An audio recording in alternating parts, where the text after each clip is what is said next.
the tube size, including he writes himself. And then he'll stick it onto the anesthesia machine. Once he does that, we feel ashamed if you don't do it. That's the kind of culture that is created. Everything that you have, I put it, this is not art prototype. I actually put it on the, from the net, I have taken this, and every virtue that you're talking about, sir, fits into this perfectly well. He's a great leader. This is how I've taken it from an obituary column that Ramkumar sir has written. Dr. Phani was known for his high principles that he always upheld, sometimes even at the risk of personal loss. He was a thorough professional and who would leave his indelible mark of meticulous planning in all that he did. He did a human touch to the way he administered anesthesia and the way he interacted with individuals. Honesty and integrity were his forte. And he was the natural leader who led by example. His enthusiasm was contagious. Never has the profession seen such an individual, and one will have to wait a long time for such an individual to come again. I honestly believe in it. He's a great leader. Well, these are some of the, I don't know if any of you actually can relate this picture. This came taken in the same campus. That was in 95. It was in 1995 when the state conference, Southern Conference was done in Guntur at the time. Sir was here. This is a famous quartet of Manipal, which made Manipal very big. They are the most important, each one of them, three others, like Ramkumar sir, Ravi sir and Manikan, he has handheld them, nurtured them, and made them into brilliant teachers. And this is the picture which is the reason whatever you hear about Manipal. These are the four pillars of Manipal. Atha Prasanna sir, Hanumantra sir, Phani sir and Ramkumar sir. And apart from Dr. Simulajan who was there for a brief period of time left. And this is again in the period in the Southern Conference. You see all the stalwarts there, Ravishankar sir, Bala sir, Giri, Phani sir, Apukutti sir was there. All of them were. In the next few minutes, I thought I'd talk about the road to safe anesthesia. The reason I choose this topic is basically because something which is very again close to the start. In the next 20 minutes, 25 minutes, I'll try and give you what I think we should be doing in the coming decade. Let me give you an example. A 25-year-old man was posted for fracture fixation of radius and the supraclavicular block. The block was performed using a nerve stimulator and worked well. 5 minutes in the cleaning and draping of the hand, the patient was found unconscious and with normal hemodynamics and normal breathing. What do you think happened? Second example. The patient was wheeled for an emergency LSCS. The anesthesiologist gave a GA with IV propofol and succinylcholine and intubated. Immediately after intubation, oxygen saturation fell. The patient went in for bradycardia. The anesthesiologist called for help and continued to ventilate the patient with 100% oxygen and gave atropine to the bradycardia. What could have happened? Example 3. A 6-month-old child weighing 7 kg posted for cleft lip repair after inhalation injection with sevoflurane. IV access was placed. IV fentanyl etrofurium was given and child intubated. Surgery was over in 30 minutes, but the child did not breathe for 90 minutes. What could have happened? Example 4. This is not examples, these are all the live cases that happened at Ramchandra. I took it from our database. A 10-year-old child with no other comorbidities posted for hemiotomy, inhalation injection started, cardiac arrest within 3 minutes of induction. What could have happened? Example 5. 23-year-old lady undergoing LSCS under spinal anesthesia. After baby delivery, IV oxytocin was given. 1 minute later, there is desaturation, bradycardia and cardiac arrest. What could have happened? Well, that brings us to an important point. As physicians and more so as anesthesiologists, the patients come with two important beliefs. The two important beliefs are that you do not do harm to them and you actually treat them for what they're coming for. It's a very important thing. You all second thing, but we need to remember the first thing. This is a great movie that's been made. First Do No Harm. Meryl Streep, one of the award-winning actresses. Great movie. It's available on YouTube also. All physicians should see this. I advise all physicians, especially the post-graduates, to understand how you should not actually treat patients. Let's look at how hazardous is the healthcare. Most of you would have seen this. You all know this. There's nothing. I'm sure some of you would have at least. It's a very familiar picture that's available. What it actually says is that the healthcare is hazardous to a level where it is more unsafe than a regular commercial airline, flying an airline. That means the chances of you getting into trouble, getting into hospital versus into flying an aircraft, the chances of you getting into trouble into a hospital is much higher than actually flying an aircraft. Is this true what we said? Yes, it is. Because this is the published paper from 1999, Institute of Medicine, to Airless Human. How reliable is your hospital? We all think, say 96%, 98% reliability. Is that what we think? 96, 97, 98, 95, 90%.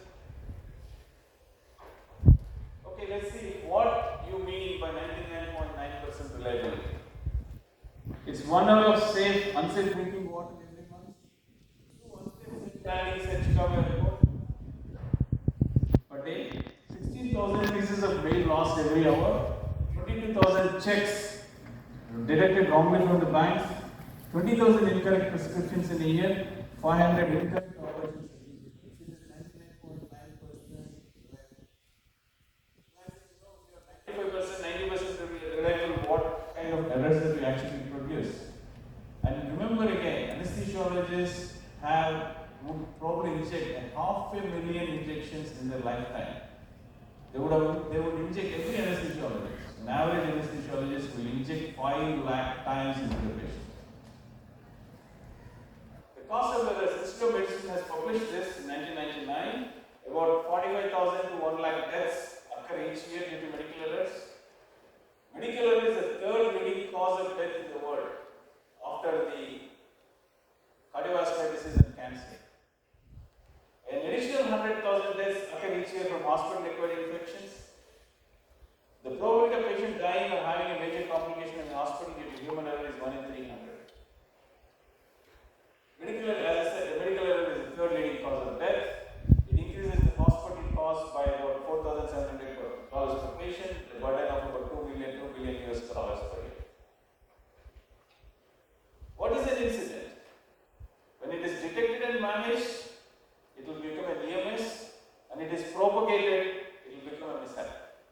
And mishap can lead to morbidity or mortality. So what causes these damaging events? One, it could be patient's disease, hypertension, equipment failure, or error by anesthesiologist, which could be a wrong gas, error by surgeon, proper puncturing diaphragm. Or is this more common in anesthesia compared to other medical specialties? The answer is definitely yes. It is. There is no doubt about it. Why so? Anesthesia is intrinsically unsafe. We have used drugs that are potentially harmful both to the respiratory system and to the cardiovascular system. We cause unconsciousness. We cause muscle paralysis. Many times we would work in haze during our emergencies and our call of duties could be very, very hectic. We provide anesthesia all hours when we are fatigued. We rely on several equipments and monitors if we malfunction. And this makes it more complex because most of the patients, virtually none, would come to anesthesia for treatment of the diseases. And you are only facilitating a treatment of the disease. And so your anesthetic process or procedures should not produce any harm to the patient. Look at anesthesia events in 1980s. Almost 50% of those events were respiratory, and about 50% of them were non-respiratory. When we moved into 1990s, about 30% of the incidents, 50% of the respiratory events has become 30%, whereas the non non-respiratory events have become 70%. The reason why this happened is with the advent of the pulse oximeters and the capnographers. I'll give you some small clinical witness, some important things that people should remember. These are all available again on the net. We had the chance of actually looking at Dr. Vikwan Pelt, who was with Brigham and Women's Hospital in Boston. In fact, some of you, I don't know if you remember, he actually gave a operation at race. Vikwan Pelt was one of the few anesthesiologists who had an intravascular ibogaine adjacent to the popliteal block of the patient Linda Kenny in Brigham when he was working. And it was an intravascular injection for ibogaine. The patient had a cardiac arrest on the table, in the procedure room. It was not in an operating room. They moved the patient into a cardiac operating room, put the patient on bypass. Patient, after about 40 minutes of cardiopulmonary bypass, the heart restored the rhythm. Then they actually put her on ventilator for about 3 days. And she was a lot of extreme cardiac. Vikwan Pelt actually, and we had a long chat with him, in fact, unfortunate to admit it. He went back and then he said that he wanted to go and meet the patient in the ICU at the time when she was recovering after she actually was extubated. The ICU physician prevented him from meeting the patient. He said, see, if you go and talk to her now, you're going to add emotional hurt to her. So I don't think it's the right thing for us, and we can't handle that emotional hurt in our critical care right now. So we can't meet. So he went and asked the administrators. The administrator said it's a potential legal complication, so we don't want you to go and talk to the patient now. He was smart, very, with a lot of guilt. He wrote a letter to the patient saying that, I'm the one who caused the complication for you. I'm extremely sorry. It was out of beyond my control. It was inadvertent, all that. The patient came back to him 3 months later and said, if you had not written this letter, I would have taken you to the court. He said, you've given me so much of problem. And both of them combined together and they created what is called a forum or a foundation called Sorry Works. It's a great story for all of us to understand how do you handle complications and errors that happens and it leads to bad outcomes.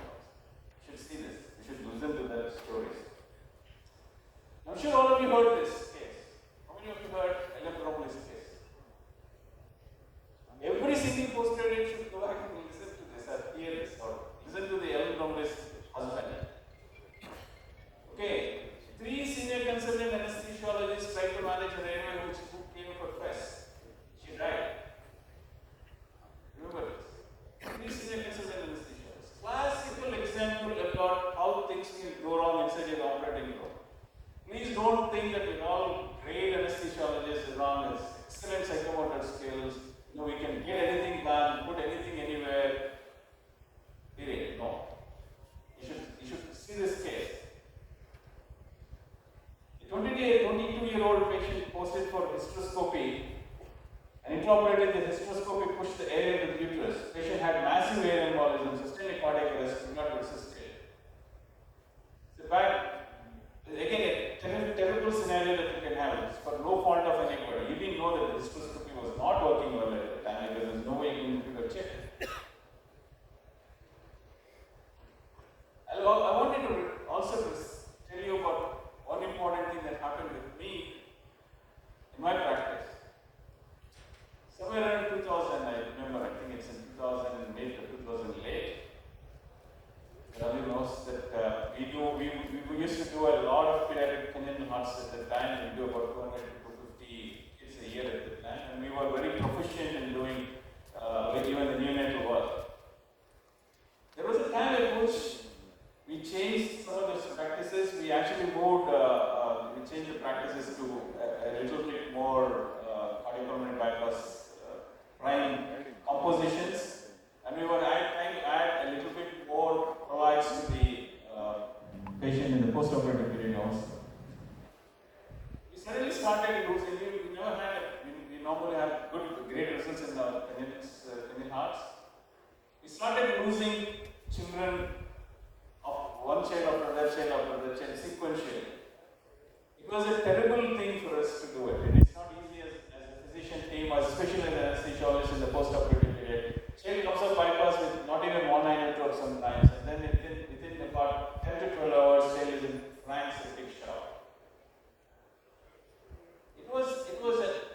experience. We did all that we could do. We audited everything. We were not able to find out what the reason was.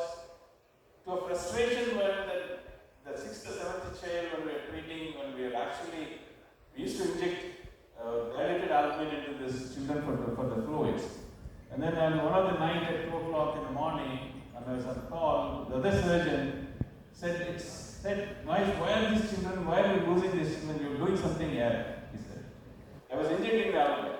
I said, what? You think I'm injecting something bacteria? Take this and then let's do this culture. I sent the albumin cells for the culture that grew pseudomonas. You were doing a wrong practice. You didn't know it was wrong at the time. You were actually using the multiple albumin as a multi-dose vial. Albumin cannot be used as a multi-dose vial. Albumin is a fantastic growth medium for the bacteria. We make mistakes. We need to learn from them. That's the fundamental of your practice, of being a safe anesthesiologist. Adrenaline was administered ephedrine to treat spinal anesthesia for hypertension in LSDS. Patient had blood pressures of 240 by 140, and then, of course, nothing happened to the patient. The other one I only did again. So in second thing. This is one of the urology residents' father came for a procedure. I was actually trying to induce and intubate the patient. I told the resident to load before getting into the room, said, let's load Esmeron, because they just got into the market at that time. And then, even after multiple doses of Esmeron, we were not able to get the relaxation. I was not able to intubate. I was not able to take control of their big, hefty patient. I was not able to do anything. Then we started using sevoflurane, induced the sevoflurane and intubated the patient. But then I was very, very disturbed. Why did this happen? I went and looked at the bin in which the ampoules were there, and then I found that there was esmolol vial inside instead of Esmeron. Esmeron was not safe. So I called the resident and said, what happened? He said, I thought you asked me to load esmolol. Communication error. It happens all the time. Take it from me. It doesn't come out. It happens all the time.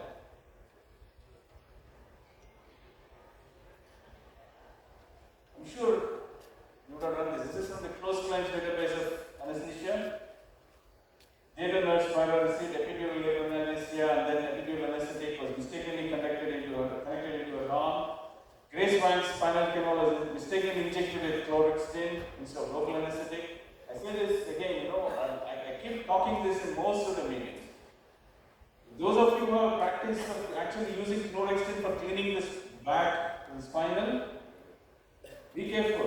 When you put the chloroxetine into the steel cups, do you use all of your steel cups for your local anesthetics and also for your cleaning solutions? When you put it into the steel cup, it looks like a local anesthetic. Because it's a colorless solution very often inside the steel cups. You can easily take that and inject it into it. That's happened. I'm not able to hypothesizing. It happened actually. Vincristine was injected into the IV. It was given IV, which is supposed to be given IV, was injected intrathecally. Do you know that there are case reports of tranexamic acid to be injected intrathecally? You know? Do you believe this? In 2021 May, Indian Journal of Anesthesia has an article, case report published from somewhere in Gujarat, somewhere. Okay, the reason is this. The ampoules look perfectly alike. The tranexamic acid ampoule and the butyric hyperbaric ampoule in some of the manufacturers look completely alike. Extremely be careful about it. You need to definitely have a double check before you actually open anything and inject. So errors, incidents, near misses all speak the same language. Patient safety has taken the center stage in all aspects of anesthesia, especially so in the last few years. Lessons from safety, aviation safety is very important for us to actually put into the training of anesthesia. And many of these errors actually involve human factors. And human factors lead to the anesthetic mishaps. Contrary to what many of you think, 82% of the incidents are due to the human factors. It is not because of your procedural skills. So what are human factors? These are the factors that can affect people's influence and behavior. It's dependent on the individual's capabilities, limitations and attitudes. And performance is also directly related to the quality of instructions and training. Human error is defined as a performance that deviates from the ideal. So what are those types of human errors we have? We can have latent errors and active errors. Latent errors are predominantly the system errors, where you have problems with your equipment, and equipment that was not working could be a latent error. It has nothing to do with us. But if you do not check that equipment and if you are created a mistake, that becomes an active error. So there could be skill-based errors, mistakes and violations. If you look at the distribution of these human errors, predominantly these human errors are between the related to your ventilation breathing circuits, drug administrations and anesthesia machine use. And most of it, again surprisingly, will be in the middle of the procedure. Okay, human errors could be a cognitive error or a procedural error. It's more common, cognitive errors are more common. And cognitive errors lead to human failures and errors in healthcare. The impact of the cognitive errors in medicine needs to be acknowledged. It's very important for us to understand that this is the reason why you have most of these errors. And cognition is generally defined as a process involving conscious ability to think, your logical reasoning, your intellectual activity, reasoning, all the memory, all that is your cognition. We have multiple types of cognitive errors. I'll give you a couple of examples. When you have troubleshooting an alarm on your infusion pump, you suddenly miss. You're actually looking at concentrating on your equipment, and you not start looking in the operating field, and you miss a bleeding and hypertension. Can that happen? I'm sure those of you who have used ultrasounds in your operating room would have been happening all the time. How often, when you're looking at your ultrasound, you finish doing a procedure and turn back to your monitor and you find hypertension there? It didn't? It can happen. That's called anchoring.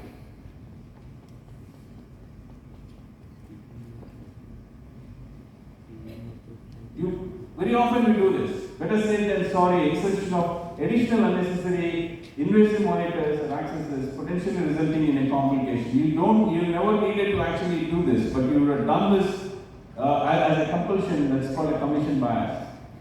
Delay in calling help when you have trouble intubating. This is exactly what happened in the Ellen Bromley's case. Multiple things happened in that case actually. That's called the overconfidence bias. Delay in calling for chest tube placements when you suspect pneumothorax. That's called omission bias. Having decided that the patient needs an awake fiber optic intubation, refusing to consider the alternative plans despite multiple successful attempts. It's called the sunk cost. This also happened in Ellen Bromley's case. Not troubleshooting an epidural for a laboring patient because she is a high maintenance patient. That means the patient is continuously complaining before. And then she complains even after the procedure. You assign the complaint to the when she actually has a problem with the procedure that you did. That's called the visceral bias. In fact, there is a in UK they did a study and then they sent a questionnaire across to the anesthesiologist to say that how often they face these errors. The premature closure, the confirmation bias, they all confirm that such errors do happen often in their practices. But this is an important reason. This is a reasons model actually, James Reasons model, for why the accidents happen. Accidents happen, there are multiple layers of protection. The reason I put this slide is a lot of us think that I am there and nothing should happen. You are the last slice of the cheese that is available there. There are multiple layers of protection that are available in your hospitals and institutions. And if things happen, it all gets aligned. And even you can actually be susceptible in a given day. Remember that. Do not base anything on your individual abilities to protect errors.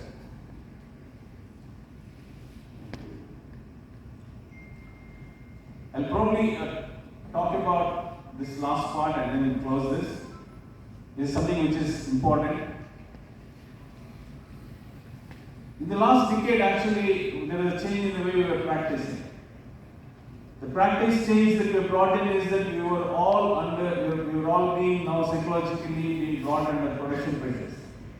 your hospitals, your systems, the way we work, the practices. This approach of doing more with less is a very important thing that's coming in. In the operating room, putting anesthesia professionals at the risk of cascading down the slippery slope of faster than rather than better. I'll give you a couple of examples.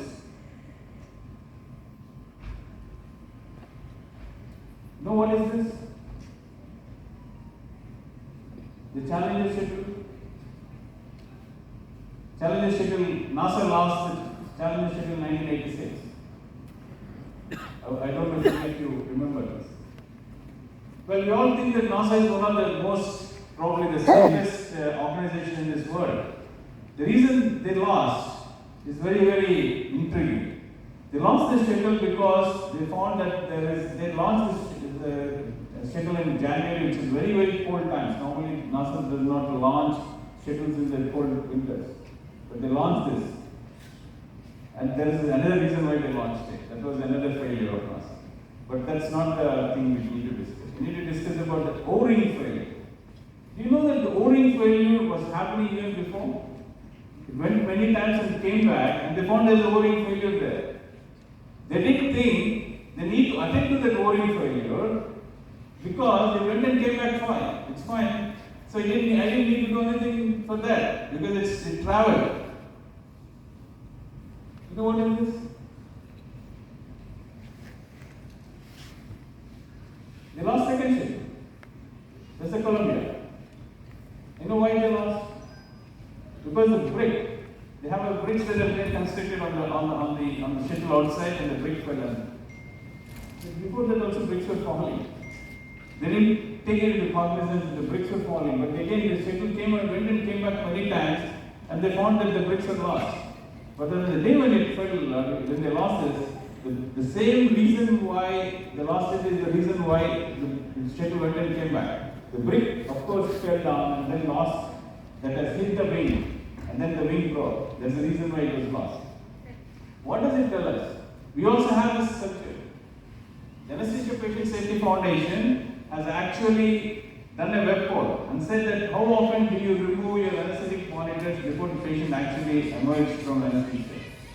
1 in 8 respondents said that they will remove 1 or 2 monitors, and 1 in 13 respondents said that they will remove the drag of ECG, BP, and pulse oximeter even before the patient is fully emerged from anesthesia. Another case example.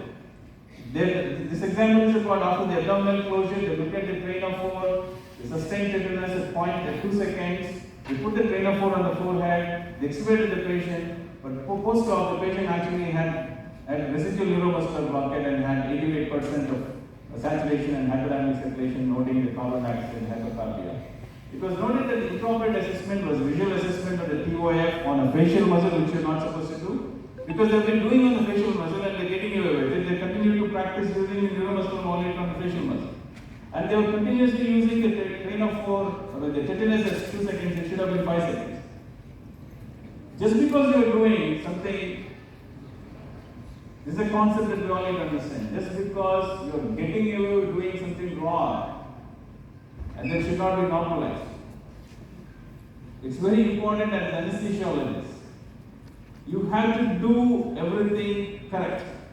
If you want to get that 99.9% reliability, you have to get 100% reliability. You have to do everything right every time.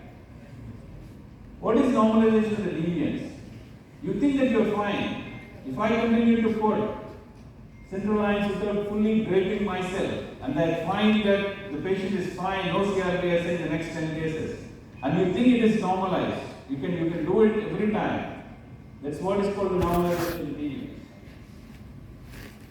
You're not supposed to do that, even if you think you're getting away with it. Substituting a slippery slope, it breaks the safety culture. It's always in the interest of the efficiency of on-time schedules. You can always say 100 reasons for that. This toxic thinking often ends with the mindset that demands evidence that these errors would destroy the vehicle, that is, the patient, harm the patient, instead of demanding proof that the shuttle is safe and not being harmed. You should get into that culture.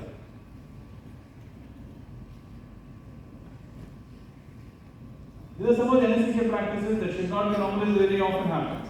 taken from every single thing that I put here is taken from the literature.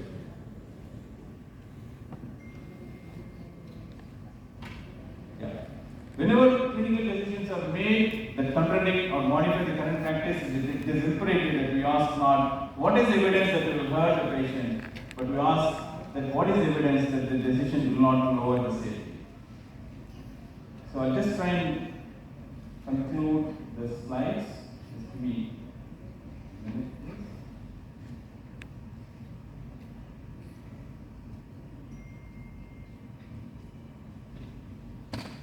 I'll just close talking about the examples that we talked about. A 25-year-old man, in the first case, what could have happened? If you remember the case. Halogen vaporizer was left turned on at 5% after the machine check on the first day of the case. And the patient who got the blood had the halogen, he was inhaling the halogen. The second example, esophageal intubation. This is a perfect example like an in case. The colleagues were telling it was first time in esophageal intubation, the ETC was not coming, but the anesthesiologist did not heed to that particular. He or she was very confident that I have intubated the patient into the trachea. You refuse to believe. Remember the cognitive biases that I showed. This is one of those commission bias. I have actually intubated into the trachea is a confidence that I have. What would have happened in this case? Etracurium syringes were actually wrongly diluted. Etracurium 5 milligrams per ml was assumed to be 1 milligram per ml, and the child received 18.5 milligrams of etracurium. Wrong dilution. What happened in this case? 100% nitrous oxide is deadness. This is. All of you must be thinking, how can we administer 100% nitrous oxide when we have so many safety protections, especially the diameter index? You will not be able to swab, right? You know what happened? The biomedical engineer actually cut the clamp, cut the thing, and then he swabbed when he is actually trying to refix it. I don't know if you remember. The connector of the oxygen can be cut and then put it into the thing, and then it will go in. So actually when he's trying to repair something, he cut it and put it, and then the 100% nitrous oxide is then. Those are the days when we didn't have the inhaled FiO2 monitors around that time. We now have FiO2 monitors in all of our operating rooms. What happened with LSCS patient? Succinylcholine was given instead of oxytocin. These are all great examples. So that leads us to what we should do. There is human, yes, there is human, but what do? We need to learn from the mistakes. We need to learn from the mistakes. If you leave the mistakes unattended, if you do not start looking at auditing your mistakes, your processes, if you don't learn from them, and I'll close quoting Phaneendranath. It is not a crime to do a mistake. It is criminal that you don't learn from them. As anesthesiologists, let us vow that we stay as a safe anesthesiologist, as he has envisaged that we all should. We want it always that all anesthesiologists should be a safe anesthesiologist, rather than actually being a cowboy anesthesiologist.